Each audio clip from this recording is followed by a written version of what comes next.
today I want to talk about desires. Cheers.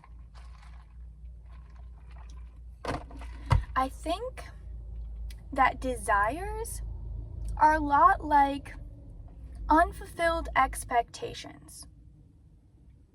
And I'm very confused about them.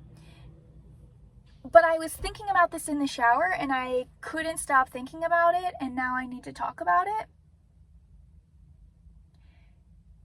Because if I have a desire, whether I express it to someone, express it to myself, or hide it,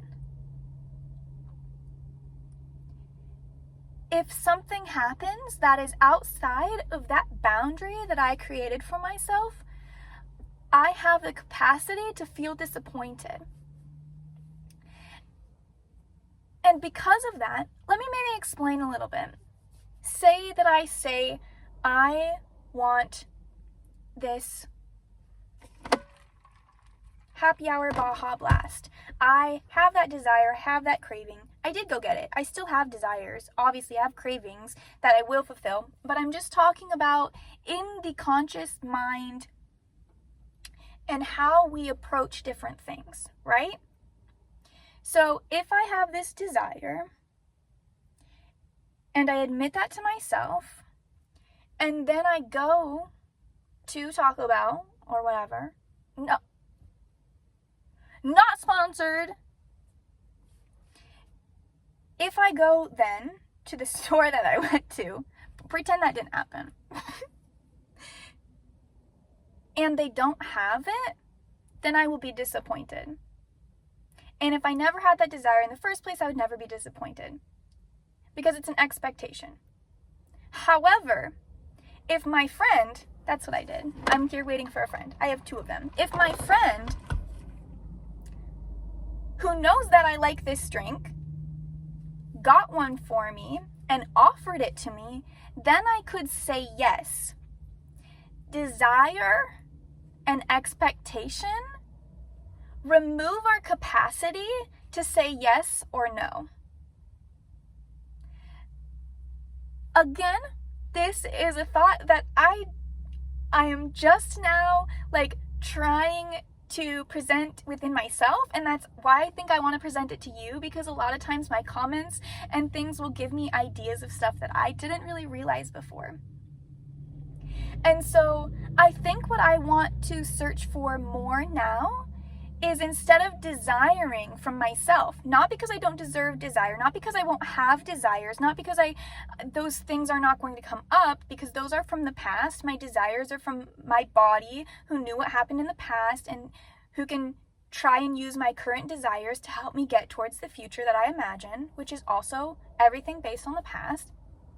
But if I allow myself to sit back, not in a non-active way, but in a way where I'm rested, I'm capable, I am taking care of myself in every way I know how, I am giving myself my needs and fulfilling all my needs, then I sit in a place where I can receive the offerings of others. And if I desire something from someone and I do not get it, what they do give me can be a disappointment. I do not want that. I do not like that feeling. What I want is to be fully open to receiving from the people that I love and that I trust and that are safe to me, and them to be able to offer something and me to be able to look at this offer and say, yes, I would like this, or no, thank you, I do not want this. And to me, that mechanism, rather than a desire, chase, get maybe it or maybe something else, I think that of receiving and offering, that cycle is so much better than this individualized desire chase, which is based on the past. It is from the past. My desires are from things that happened to me that I learned if I get this thing, this pattern exists in my brain. If I get this thing, I will feel better. For instance, I desired this. because I know how I feel when I get caffeine, especially at this time of day, especially when I'm about to do the things I'm about to do, especially after the things that I just did. I know how it will make me feel, and so I desire it. But there are so many things in this world that I do not know. I could not even fathom desiring. But people would willingly offer them to me anyway. How can I know what to desire or to expect when there are so many possibilities? I could never comprehend this. So instead, I want to not abandon my desire, because that is a part of me that has been great for my survival, but more listen to it and then release it and say, thank you so much for telling me. And then I also get to make a choice from there. Do I need this? Because I think desire is more about wants and needs than we realize. And if it is a need that I know I need, then I can give it to myself, ask for help, ask for offerings from people who can offer that thing to me if I do need it. If it is a want, I can identify why do I have this desire instead of just chasing the desire frivolously, expecting things from other people that they may not be able to give me or to offer to me in unconditional love without it harming them or me. I believe in a future that I do not have the capacity to understand yet. I believe that there is a future that I do not have the vocabulary or the thought patterns to even describe how amazing it will be. I just want to receive that future. I cannot desire it because I don't know how to. I cannot expect it because I don't know how to. The only things I can expect and desire are things I have come across before, things that already are wired into this one brain. My phone storage is always just running out on these videos, so I need to do something about that. But I'm going to finish this off with, I'm so grateful for having this realization so I can take away some of the expectations and unconsenting desires that I have towards myself and to other people that could cause either me or them harm. And I'm so grateful for this realization that I could share with you and parcel through together that I don't have a full idea of yet, because I don't understand what it fully means to be able to offer what I can offer and receive what I can receive in abundance. But I want to. And I want that to be a world where we can all manage our desires in a way that does not harm other people, not expect things of other people that they cannot give to us, but instead receive the amazing, bountiful things that already are being constantly offered to us by every single person around us, even a stranger that you meet. You never know what capacity someone has to offer you. So thank you for being here. If you have anything to offer and you want to offer anything, I have links in my description for people who need more offerings right now. There are some of us who don't need to receive as much because they can manage most of their own needs. But right now, the people in that list can't manage their own needs because they need to receive. And so thank you. If you appreciated this message, I would love if you did a like or a comment or a subscribe. I'm close to 1,000. I would love to hear your opinions on this, even if you disagree with me, because I really would like to refine what this idea of desire and expectation versus offering and receiving mean to me in unconditional love, in this idea of mutual aid between each other, and this removing harm from the equation by self-reflecting on why, not just what we desire, but why we desire it, and then move forward with an open hand and an open heart to say, thank you. Thank you for everything you've given me. Here's what I have to offer in return, which might just be your vulnerability or your gratitude. So thank you for being here this whole video. I appreciate you. I love you. And thanks for listening. I'll see you soon. Bye.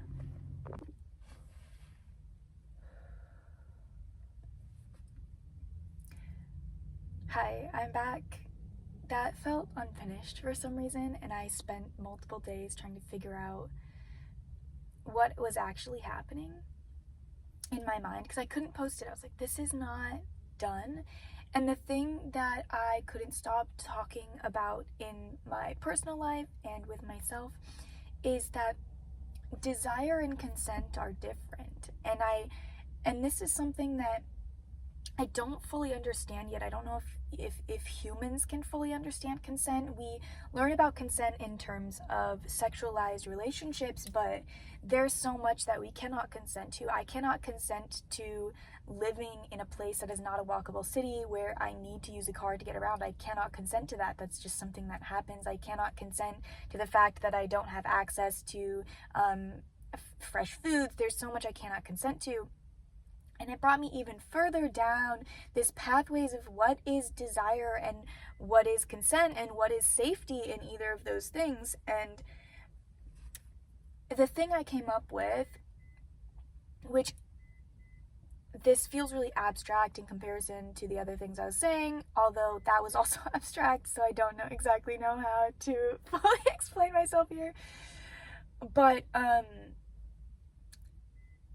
desire can lead to consent, but desire is not consent. And so in the terms of having a Baja Blast, or the soda that I was drinking versus water,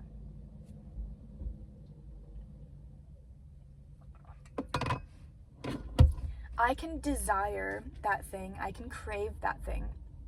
My brain can tell me it wants the sugars and caffeine to, for instant thinking mode, hooray! Instant sugars available for my brain. My mouth and taste buds can say, like, I want that bubbly feeling, I want that taste that I like so much. Even my heart, I like the feeling of caffeine. It helps me with the things that I struggle with and some of my symptoms. But is there, can my kidney consent to that desire? Can my bladder, my pancreas, my lungs, how are they consenting? Can my lungs be consenting to the place I live? As in, the environmental issues that are within the air, the toxin? I'm very confused about desire and consent and safety in all of those things. Because desire can lead to consent. Desire in any spectrum of, a craving, a food craving, a drink craving, a craving for exercise, a craving for these things. But how can even our entire body consent? And what is desire even really made of? As I was talking about, desire to me feels like something that has been a pattern in my brain that tells my brain that if I do this thing, I will get a certain thing afterwards. But that isn't true. Desire just pushes me to do the thing so that I feel like I will get the thing afterwards. What is the mechanism of that within my brain other than motivation? Desire feels like motivation, but it doesn't feel like consent or safety. And so I've been thinking about this so much, and I don't feel like I even have an outcome to say for this video, but I did want to add more because it just felt unfinished, especially in terms of relationship styles, both platonic, romantic, sexualized relationships. Any of these things we may have desire for, but how can we know if we are consenting? How can we know if we are safe to even pursue these desires? I desire to be a runner again. I don't know if my body is safe enough to consent to that desire, but that desire still really exists within me. How does that relate to the ways that we view our desires for other people, for each other, for relationship, for community? Especially when it requires multiple desires, multiple consents, all overlaying and pulling into this one ecosystem of safety. And that's just something that I've really been thinking about, that, again, I don't have an answer really. I would love to learn more about this. So if you have books about desire or consent or safety, as somebody who grew up in trauma and kind of never left the trauma, does anybody leave the trauma? Does anybody not have trauma at this point? Even people who we think of as having a silver spoon in their mouth, I don't know how desire and consent and safety can work inside of a human brain fully consciously at this point. I feel like so many of my desires lead to subconscious consent and then action, but not conscious consent. And so I think that's why sometimes people can feel like they are consenting and then afterwards realize that they were just desiring and not consenting. And this can go for anything from having a food and then having an adverse reaction to a food that you know you can't eat, maybe lactose intolerance, or a relationship that you know you're not supposed to have, but you're going in it for self-harm. Anything that really has to do with self-harm, I think, falls in this category of not fully understanding consciously desire, consent, and safety. And I would like to fully consciously be aware of my desires, the ways I can and cannot consent, and the safety in which I have to even desire. I think desire requires a certain amount of safety to believe that we can desire that thing, that we can be motivated to get that thing. And some of those things are survival tactics in our brain. So I would like to be able to be consciously aware of if my brain is desiring something as a survival tactic, or if it's desiring something that will actually make my life better and more safe. That way I can more consciously consent to every aspect of the things that I'm putting my body into. And that's really, really difficult when we live in a world that is so complex, with so many people and so much chaos and so many constant bombardment of our senses that create different desire pathways and motivation or lack of motivation to do things. Anyway, you may not have understood anything that I just said. In a way, I don't either. That's why I've had to take so many days to try and express this fully and talking about it over and over with the people in my community. And yet still, there's these lack of understanding in my own human brain that keeps me from even almost learning about safety, learning about desire, learning about consent. My body has adverse reactions to even learning about these things, because every time I do, it just shows me every single time that I was using my own desire as consent instead of actually consenting to the thing that I was doing. And again, this can be in a sexualized context, which is where consent is usually talked about, in a sexualized context, but we need to talk about it so much more. You know, like, children cannot even consent to most things that they are doing because it is based on parents' desires. So how do we create safety for children when it's based on the desire of a parent that is motivated to do a certain thing for the child? There's so much conversation about this that I could not possibly fit into one YouTube video, but I did want to add to the things I had already said because I just felt super duper unfinished the way I had left it, and this feels like a more complete video, even if it is a more confusing video. I will personally be watching this over and over so I can develop my own thoughts towards what these concepts even are. And I would like to know any other videos, any other books, any other media, anything that you can think of that could possibly help me in this journey, help us in this journey, because it's something that as a whole I do believe we need to have a safe community, to have a safe ecosystem entirely on this human planet between humans. I think it's something that we need to understand, is we need to understand desires, motivation, consent, and safety together, and be able to communicate those concepts to each other. I desire this, but I cannot consent to this. What does that mean? What do you do with that if you desire something but you cannot consent to it? How do you build safety? Anyway, that's me being the curious little frog. Curious, curious, curious. Anyway, love you. Thank you for listening to me yapping. And I hope it sparked something in you to think about something in you, to understand something in you, because you deserve to understand yourself.